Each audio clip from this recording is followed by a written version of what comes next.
We all acknowledge Kawhi Leonard is interesting. He battled with Popovich. Everybody works in San Antonio. He didn't.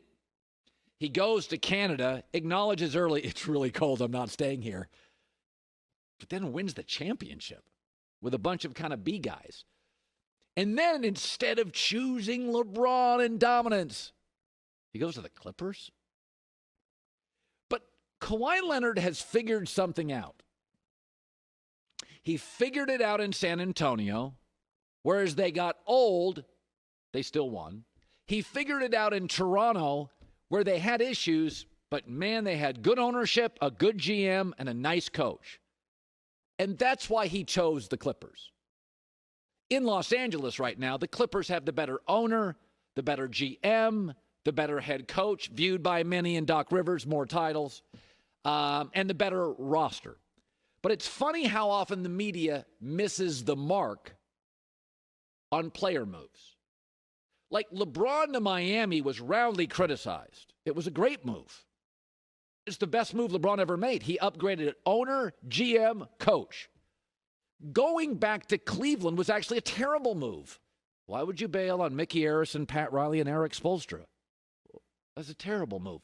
But the media liked the story. I'm coming home, you play the music, we all cry. It's a great story.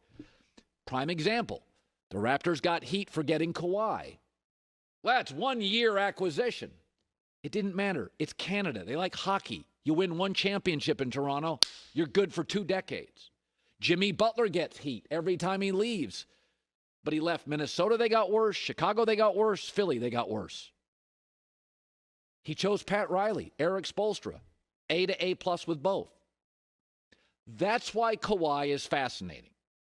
If I said to you today, Kevin Durant and Kawhi Leonard, I think most of you think Kevin Durant's a much better player and will be viewed historically as a better player.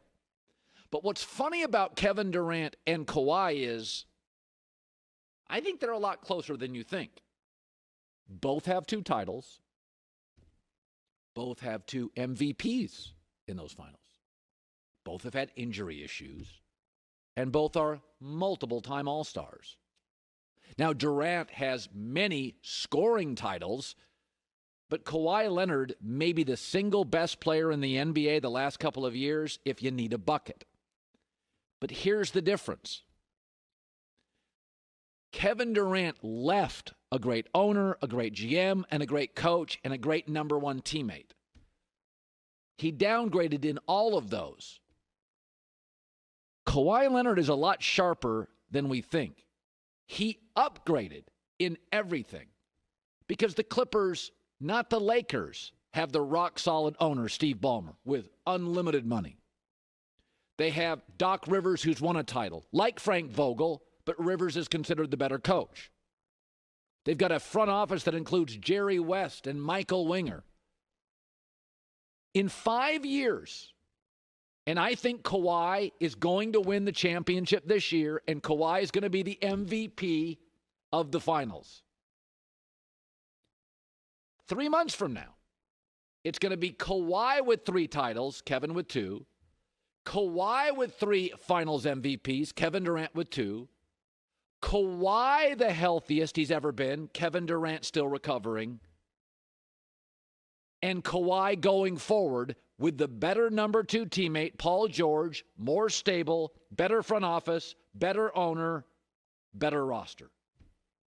We always struggle when players move. We're always like, well, who did they join? LeBron could not overcome a bad owner initially. Michael Jordan needed to get the coach right.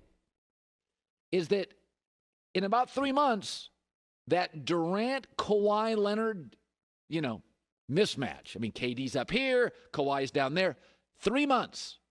It's going to be a lot closer than you think.